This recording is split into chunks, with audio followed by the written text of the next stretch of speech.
مقدس شہزادیوں، تمہارا جسم بہت نازک ہے، تم بہت کمزور ہو، تمہیں صنف نازک کہا گیا ہے۔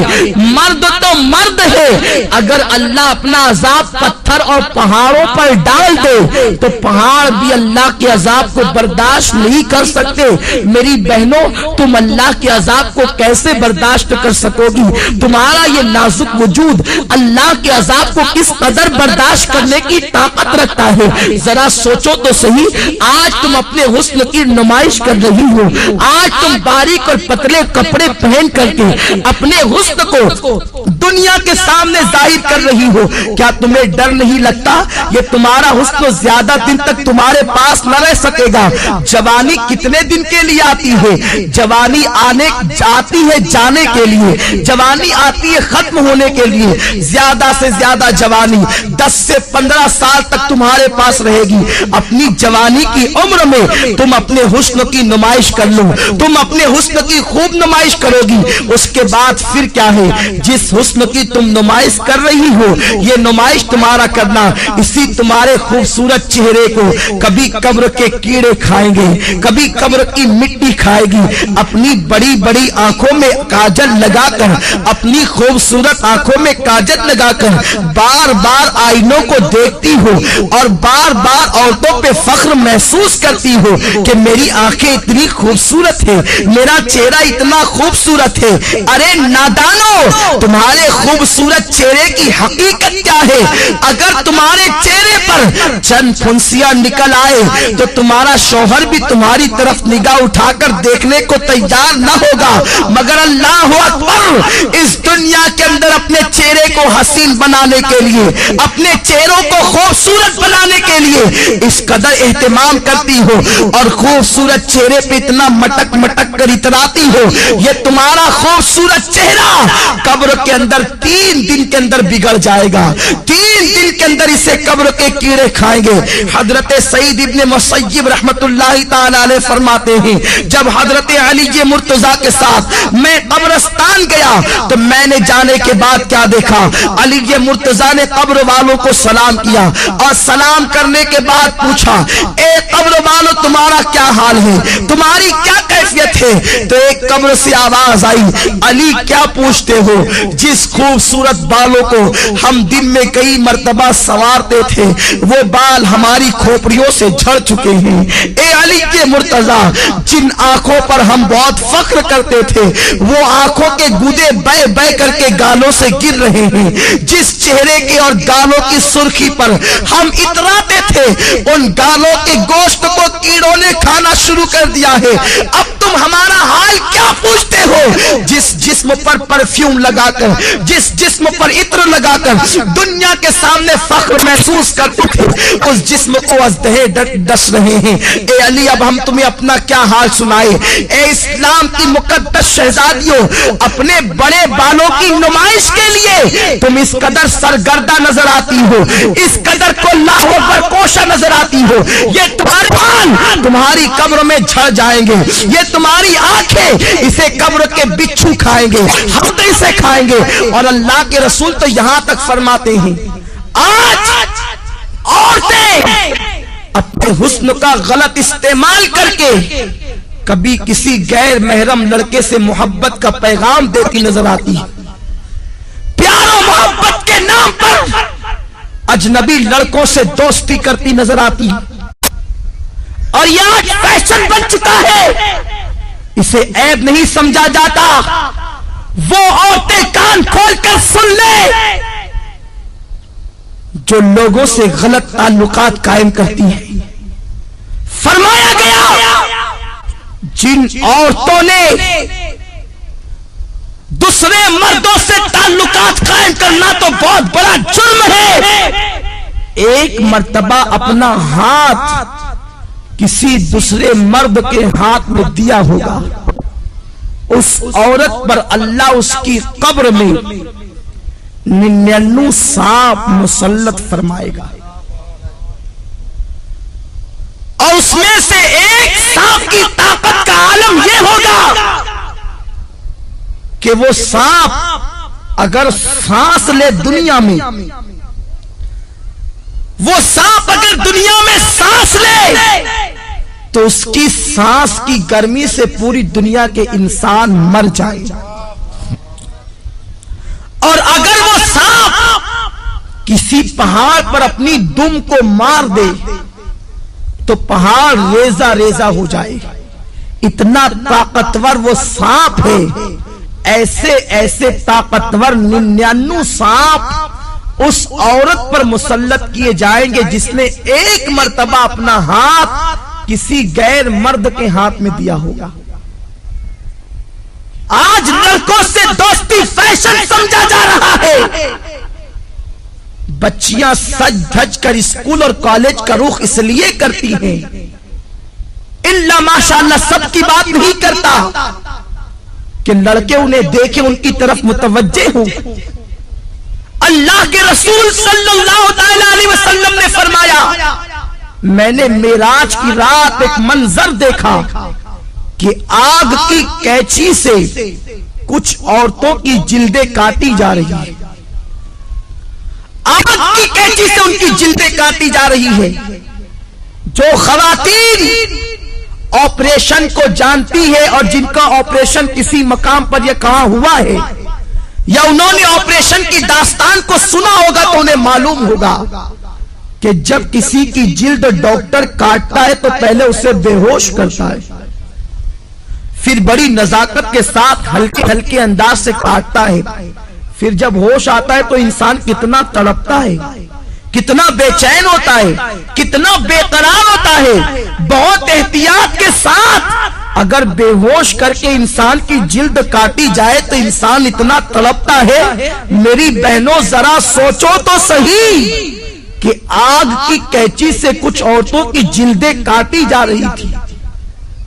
غیب دار رسول صلی اللہ علیہ وسلم نے فرمایا، میں وہ منظر دیکھ کر بے قرار ہو گیا۔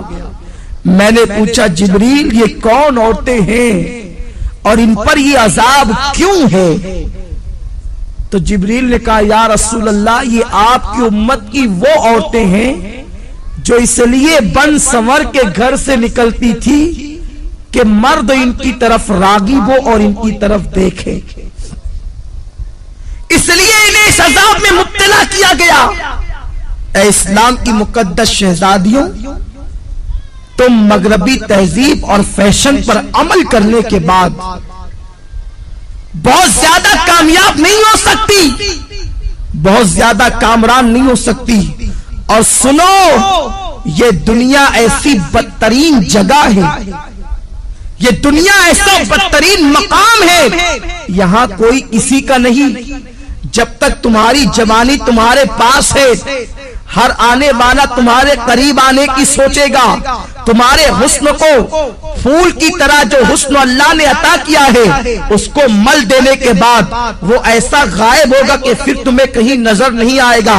آج کل یہ باتیں بھی سننے میں آ رہی ہے کہ یہ چیز بھی فیشن بنتی جا رہی ہے کہ ایک عورت شوہر کے ہونے کے باوجود دوسروں کی طرف نگاہ کرتی ہے، یا دوسروں کے بہلانے پھسلانے پر، کبھی زیور کے لالچ دینے پر، کبھی دولت کی لالچ دینے پر، کبھی کاروں میں اور بائک پر گھومنے کی لالچ دینے پر عورتیں پھسل جاتی ہیں۔ دراصل غلطی عورتوں کی نہیں ہے، اس لیے کہ یہ بیچاری ناقص العقل ہے، بہت جلدی کسی کے پھندے میں آ جاتی ہے، بہت جلدی کوئی نے استعمال کر جاتا ہے، بہت جلدی کوئی نے یوز کر لیتا ہے۔ مگر میری بہنوں، میری بات کا برا نہ ماننا، میں تمہارے نبی کا نواسا اور تمہارا چھوٹا سا بھائی ہوں، میں تمہاری خیر خواہی کے لیے یہ باتیں عرض کر رہا ہوں، ورنہ عورتیں یہ نہ کہیں کہ منبر پر بیٹھ کر ہم سے یہ کیا باتیں کہی جا رہی ہے۔ میں یہ نہیں کہتا کہ اجتماع میں آنے والی ساری عورتیں بری ہیں، میں یہ باتیں صرف اس لیے کہہ رہا ہوں کہ جو بری عورتیں ہیں تم جا کر کے ان عورتوں کو یہ باتیں بتاؤ تاکہ وہ استعمال ہونے سے بچ جائیں، تاکہ وہ غلط کاموں سے بچ جائیں۔ میری بہنوں، میں تم سے پوچھنا چاہتا ہوں، تمہارے پاس جوانی زیادہ دن تک رہنے والی نہیں ہے، 10 سے 15 سال تک تمہاری جوانی تمہارے پاس رہے گی۔ اور سنو، اللہ کے رسول صلی اللہ علیہ وسلم نے فرمایا، عورتوں کا سب سے بڑا زیور عورت کی شرم و حیا ہے۔ جو عورت جتنی با حیا ہے وہ عورت اتنی زیادہ معزز ہے، وہ عورت اتنی زیادہ مکرم ہے۔ سنو، اگر تمہارا شوہر غریب ہے، اگر تمہارا شوہر بہت زیادہ نادار و مفلس ہے، تب بھی اسی شوہر کے ساتھ وفاداری کرو، اس کے ساتھ غداری وفاداری مت کرو. اگر کوئی انسان کتنا ہی زیور کا لالچ دے, کتنی دولت کا لالچ دے, کتنے ہی کاروں میں بائک پہ گھومنے پھرنے کا لالچ دے, کبھی کسی کی طرف نگاہ اٹھا کر نہ دیکھنا. اس لیے کہ اگر دنیا کے اندر کسی کے زیور کے لالچ میں پھنس کر, اگر کسی دنیا دار انسان کی لالچ میں آ کر تم اپنی آبرو کا سودا کر بیٹھو گی, تم اپنی عزت کا سودا کر بیٹھو گی, سب کچھ چلا جائے گا. دنیا میں عزت بھی چلی جائے گی اور آخرت میں تم جہنم کا ایندھن بنو گی. اور اگر تم نے اپنی عزت کو سنبھال کر رکھا, اپنی حیا کو سنبھال کر رکھا اور غریب شوہر کے ساتھ تم نے وفاداری کے ساتھ اپنے شوہر کے ساتھ وفاداری کی, تو نبی کا فرمان سنو. میرے آقا فرماتے ہیں جو عورت اپنے غریب شوہر کے ساتھ وفاداری کے ساتھ رہتی ہے, اپنی آبرو کا سودا نہیں کرتی, ایسی عورت کو اللہ میری بیٹی فاطمہ کے ساتھ بغیر حساب و کتاب جنت میں داخل فرمائے گا. اب اگر تم بغیر حساب و کتاب جنت میں داخل ہونا چاہتی ہو سیدہ فاطمہ کے ساتھ, تو اپنی آبرو کا سودا نہ کرنا, کسی کے لالچ دینے میں نہ آنا. یہ زیور کیا حیثیت رکھتے ہیں, زیوروں کی کیا حیثیت ہے, سونے چاندی کی کیا حیثیت ہے, اچھے لباس کی کیا حیثیت ہے, کاروں کی کیا حیثیت ہے, دنیاوی سواریوں کی کیا حیثیت ہے. جب تمہاری موت آئے گی تو سن لو, بڑھاپے میں مرنا ضروری نہیں ہے, جوانی میں بھی تمہیں موت آ سکتی ہے. اللہ اکبر. جب تمہیں موت آئے گی, اگر تم نے اپنی حیا کو بیچ کر زیورات حاصل کیے ہوں گے, یہی زیورات تمہارے بدن سے نکال لیے جائیں گے. اچھے اچھے لباس تم نے جو جمع کیے ہوں گے وہ لباس بھی تم سے چھین لیا جائے گا اور تمہیں کیا پہنایا جائے گا, سادہ سا سمپل سا 2 گز سفید کپڑا جسے دنیا کفن کہتی ہے, وہ کفن تمہارے بدن سے لپیٹا جائے گا. کافور کی وہ غمگین خوشبو تمہارے بدن سے لگائی جائے گی. تمہاری سہیلیاں آج جو تم سے کہتی ہے چل اس غربت میں کیا رکھا ہے, اس غربت میں کیا رکھا ہے, چل چل کر عیش کی زندگی گزار. یاد رکھنا ان ظالموں کی بات کبھی مت سننا. اے سیدہ فاطمہ کی کنیزاؤں, نبی نے اپنی بیٹی کا نکاح کسی کروڑ پتی کے ساتھ نہیں کیا تھا, نبی نے اپنی بیٹی کا نکاح ایسے علی کے ساتھ کیا تھا جس کے پاس گھر بھی رہنے کو موجود نہ تھا. حضرت علی کے میں سے میرے آقا کہتے ہیں علی میں فاطمہ کے ساتھ تمہارا نکاح کرنا چاہتا ہوں. علی ایسے تھے اس وقت ان کے پاس مہر دینے کے لیے پیسے بھی نہ تھے, کپڑے پہنانے کے لیے پیسے بھی نہ تھے. عرض کرتے ہیں یا رسول اللہ, نہ مہر دینے کے پاس میرے پاس پیسے ہیں, نہ کپڑا خریدنے کے لیے میرے پاس پیسے ہیں. حضور فرماتے ہیں میری زرہ لے کر کے جاؤ, اسے بازار میں بیچ دو اور کپڑے خرید کر کے لاؤ اور فاطمہ کا مہر ادا کرو. میں پوچھنا چاہتا ہوں نبی چاہتے تو اپنی بیٹی کا نکاح کسی دولت مند کے ساتھ کر دیتے.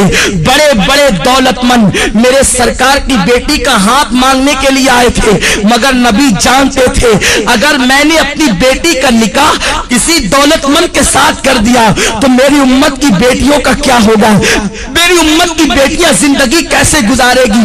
نبی نے اپنی بیٹی کا نکاح ایک غریب علی کے ساتھ کر کے دنیا کو بتا دیا کہ غریب شوہر کے ساتھ ایمانداری اور وفاداری کے ساتھ اپنی زندگی کو گزار دینا یہ نبی کی بیٹی فاطمہ کی سنت ہے, تمام جنتی عورتوں کی سردار کی سنت ہے. میرے آقا علیہ الصلوۃ والتسلیم کی کنیزاؤں سیدہ فاطمہ اتنے غریب ہی کے عالم میں اپنی زندگی کو گزارتی تھی کہ اپنے ہاتھوں سے چکی خود پیستی تھی. چکی پیسنے سے ہاتھوں میں چھالے پڑ گئے تھے, مشکیزہ بدن پر رکھ کر کے پیٹھ پر لاد کر مشکیزے سے پانی لاتی. نبی کی شہزادی کے پیٹھ پر اس مشکیزے کے کالے کالے نشان پڑ گئے تھے. میری بہنوں تم بھی تو اچھا لباس پہنتی ہو, نبی کی بیٹی تو 72 پیون لگی ہوئی ایک چادر اوڑھتی تھی اور ایک چادر کے علاوہ نبی کی بیٹی کے پاس دوسری کوئی چادر موجود نہ تھی. تم تو 3 مرتبہ پیٹ بھر کر کے کھانا کھاتی ہو, نبی کی بیٹی تو 3 دن تک کے فاقے کرتی تھی. تھی؟ کیا نبی کی بیٹی کی زندگی تمہارے لیے نمونہ نہیں ہے؟ کیا نبی کی بیٹی کی زندگی تمہارے لیے اسوہ حسنہ نہیں ہے؟ ذرا سوچو تو صحیح، تم 3 مرتبہ پیٹ بھر کے کھا کے اللہ اور رسول سے بے وفائی کرتی ہو، اور وہ 3 دن فاقہ کر کے اتنی نماز کی پابند تھی کہ 5 وقت کی نماز بھی پڑھتی، تہجد بھی پڑھتی، اور جب نفل نماز پڑھتی تو ایک سجدے کے اندر پوری رات گزر جاتی اور سبحان ربی الاعلیٰ کا ترانہ گنگناتی۔ جب فجر کی اذان سنتی تو حسرت کے ساتھ سر کو سجدے سے اٹھاتی اور کہتی اے اللہ تو نے رات اتنی چھوٹی بنائی کہ تیرے محبوب کی بیٹی فاطمہ دل کھول کے سجدہ بھی نہ کر سکی۔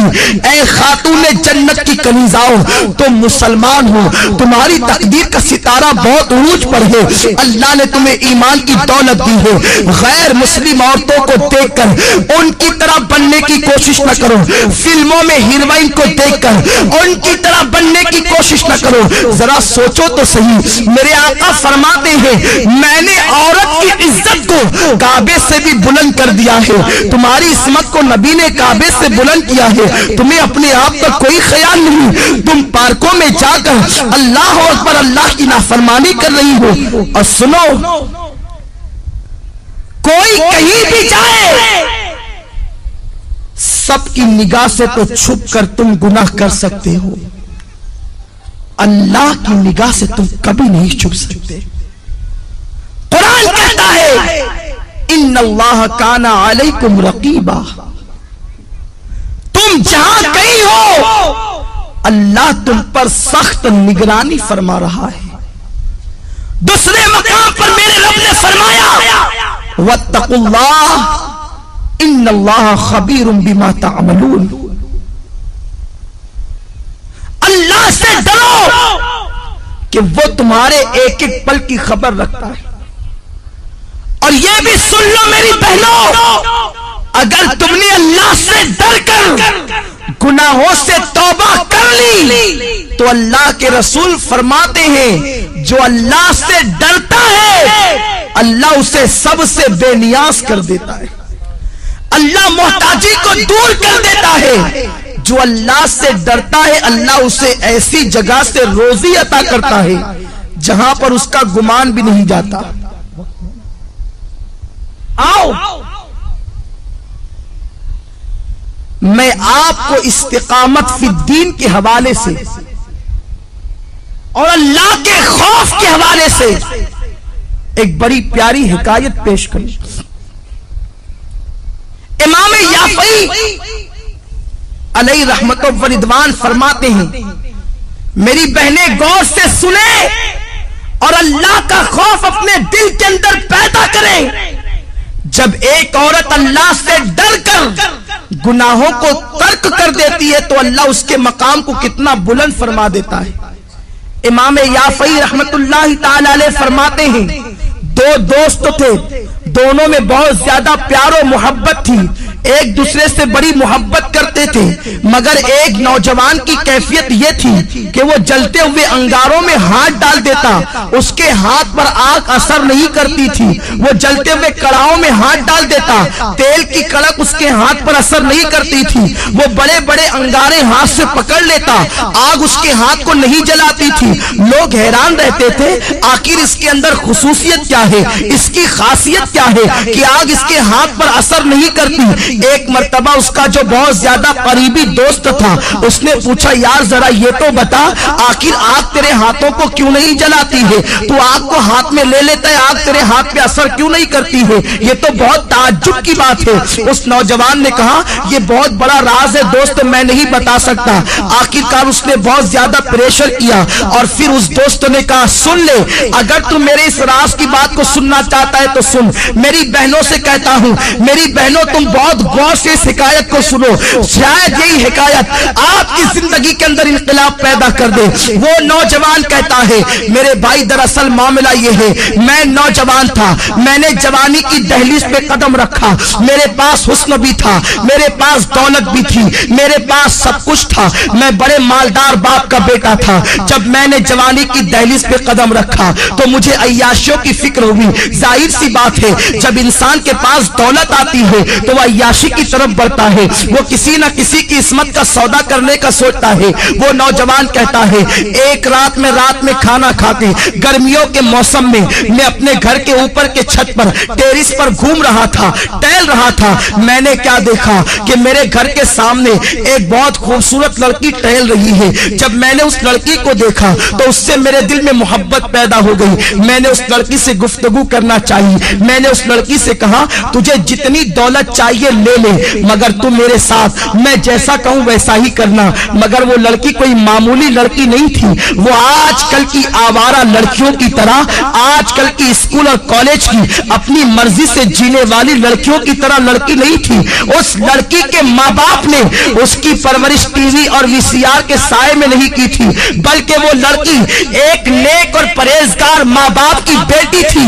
اس کے ماں باپ نے اس کی پرورش جو ہے وہ ناولوں کے سائے میں، ہیروئن اور ہیرو کی زندگی کے سائے میں نہیں، بلکہ سیدہ فاطمہ کے کردار کے سائے میں کی تھی، قرآن مقدس کی تعلیم کے سائے میں کی تھی۔ جب اس لڑکی کے سامنے اس نوجوان لڑکے نے دولت کو پیش کر کے اس کی عصمت کا سودا کرنا چاہا تو لڑکی نے بڑا پیارا جواب دیا، اے نوجوان، لذت کے لیے گناہ مت کر، لذت چلی جائے گی، گناہ باقی رہ جائے گا۔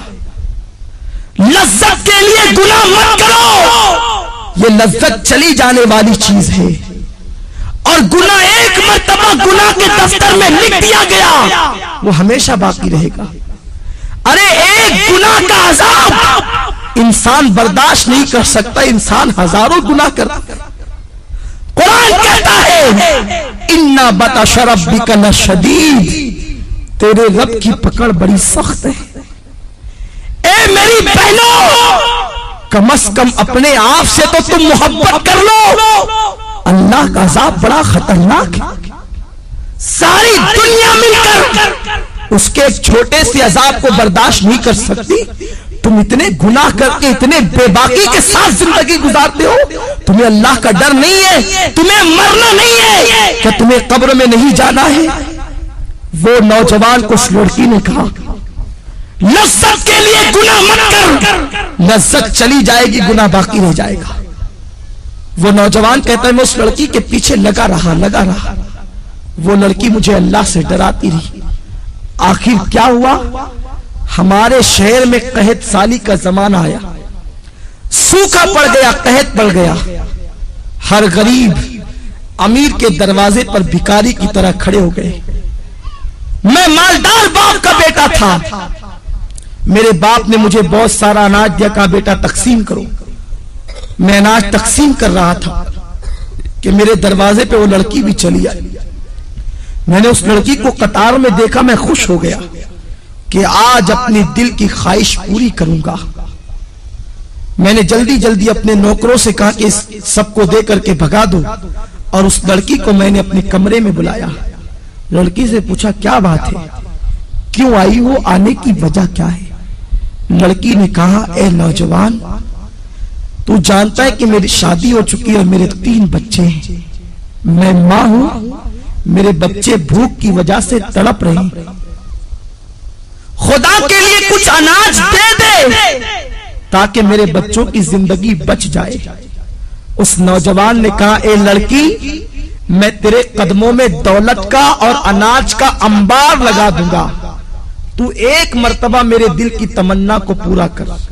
لڑکی نے کہا تیرے دل کی تمنا کیا ہے؟ تو اس نوجوان نے کہا کہ میں تیرے ساتھ زنا کرنا چاہتا ہوں۔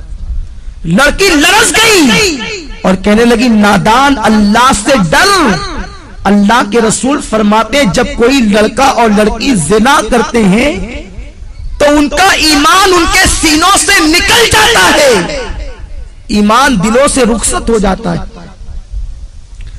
اور اللہ کے حبیب فرماتے ہیں جب کوئی مسلمان مرد اور عورت بدکاری یعنی زنا کرتے ہیں تو زمین رو کر اللہ سے کہتی اے اللہ تو مجھے اتنی طاقت دے دے تاکہ میں پھٹ جاؤں اور ان دونوں کو اپنے اندر دبوچ۔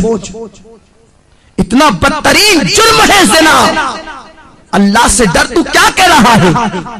اس نوجوان نے جواب دیا اگر تو میرے دل کی خواہش کو پورا نہیں کر سکتی تو میں تیری بات پوری نہیں کر سکتا۔ لڑکی چلی گئی۔ جب وہ گئی تو اس نے کیا دیکھا، اس کے بچے رو رہے، کہتے ہیں ماں اگر تو ہمیں کھانا نہیں کھلا سکتی تو اپنے ہاتھوں سے ہمارا گلا دبا کے ہمیں مار ڈال تاکہ ہم بھوک کی شدت سے تو بچ جائیں۔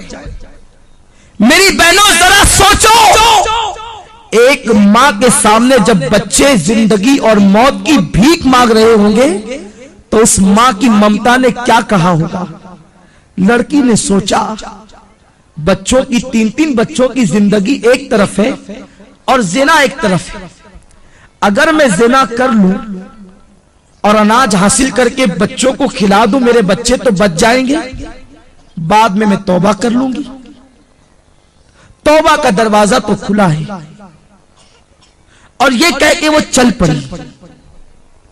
یہ شیطان کا سب سے خطرناک جال ہے کہ ابھی تو گناہ کرو بعد میں توبہ کر لیں گے۔ ہمیشہ سوچو تمہارے پاس گارنٹی کیا ہے کہ تمہیں گناہ کرنے کے بعد توبہ کا موقع ملے گا۔ کیا گناہ کرتے کرتے مر گئے تو کیا ہوگا؟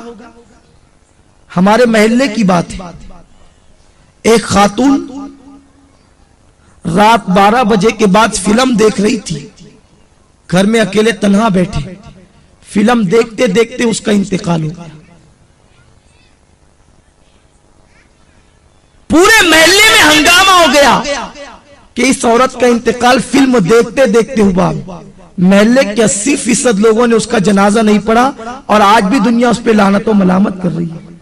کہیں ایسا تو نہیں کہ کوئی گناہ کرتے کرتے آپ کو ہی موت آ جائے اور ساری دنیا قیامت تک آپ کا ذکر کر کے آپ کو ملامت کرے؟ تو یہ مت سوچنا کہ گناہ کرنے کے بعد توبہ کا موقع مل جائے گا۔ اگر گناہ کرتے کرتے موت آ گئی تو کیا ہوگا؟ میرے آقا فرماتے ہیں جو جس حال میں مرے گا اسی حال میں اٹھایا جائے گا۔ اگر گناہ کرتے کرتے مرو گے تو اسی کیفیت میں اٹھائے جاؤ گے۔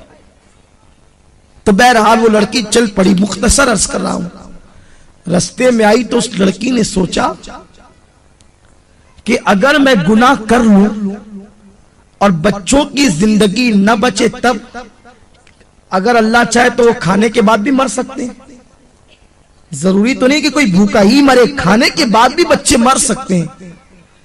تو بچوں کی زندگی کے لیے اپنی عصمت پر داغ کیوں لگاؤں؟ جس رسول کے صدقے مجھے عزت ملی، وقار ملا، زندگی ملی، میں اس رسول کا دل کیوں دکھاؤں؟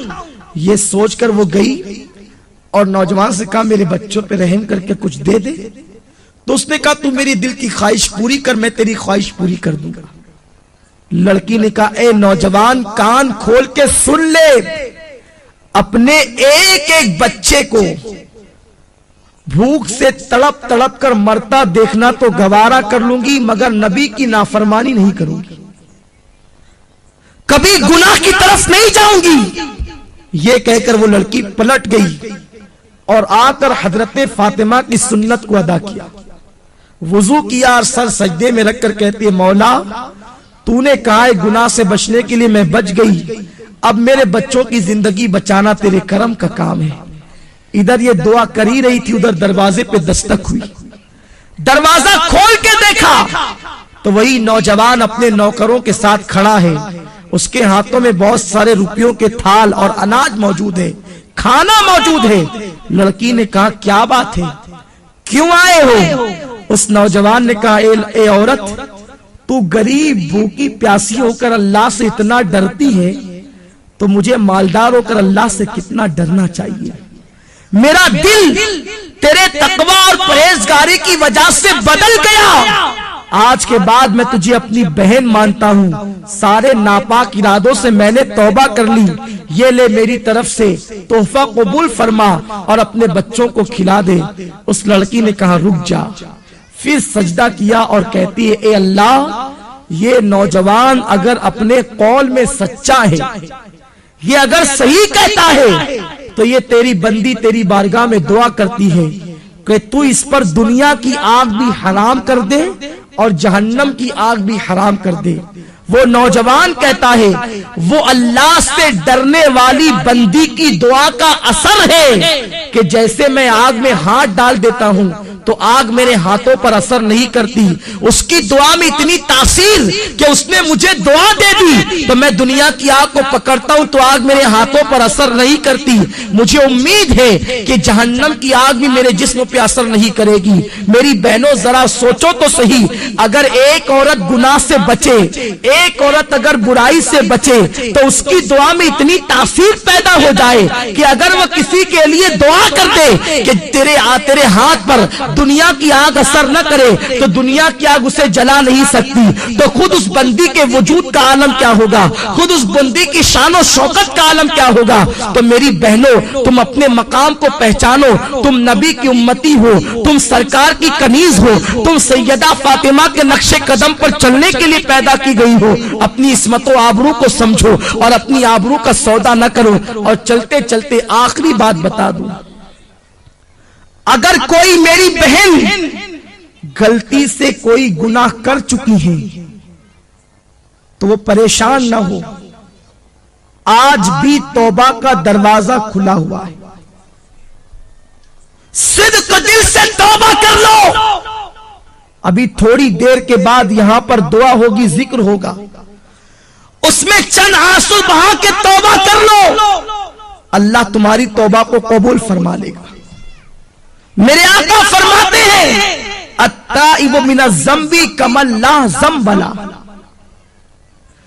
کہ گناہ سے توبہ کرنے والا ایسا ہے جیسے اس نے گناہ کیا ہی نہیں۔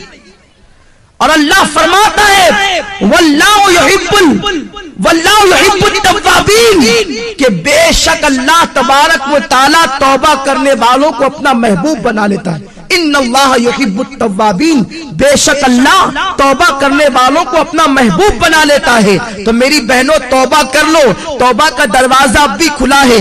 اگر فلمیں دیکھ کر یا ڈرامے دیکھ کر یا پارکوں میں جا کر یا کہیں پر کوئی خطا ہو گئی ہو تو آج صدق دل سے توبہ کر لو، انشاءاللہ اللہ تمہاری توبہ کو قبول فرمائے گا۔ آئیے اس سلسلے میں ایک بات میں تمہارے سامنے اور پیش کر دوں کہ توبہ اللہ اپنے بندوں کی قبول کرتا ہے، مگر توبہ نام کس چیز کا ہے؟ کانوں کو پکڑنے کا نام توبہ نہیں، گانوں کو پیٹنے کا نام توبہ نہیں، توبہ کہتے اسے ہیں ایک مرتبہ اپنے اللہ سے دل ہی دل میں عہد کر لیا کہ مولا میں کبھی گناہ نہیں کروں گی، دوبارہ آندھی آئے طوفان آئے قیامت آ جائے مگر تم دوبارہ اس گناہ کی طرف نہ جاؤ، اسی کا نام سچی توبہ ہے۔ اور سچی توبہ کرنے والوں کا مقام بہت بلند ہو جاتا ہے، اس کا مرتبہ بہت بڑا ہو جاتا ہے۔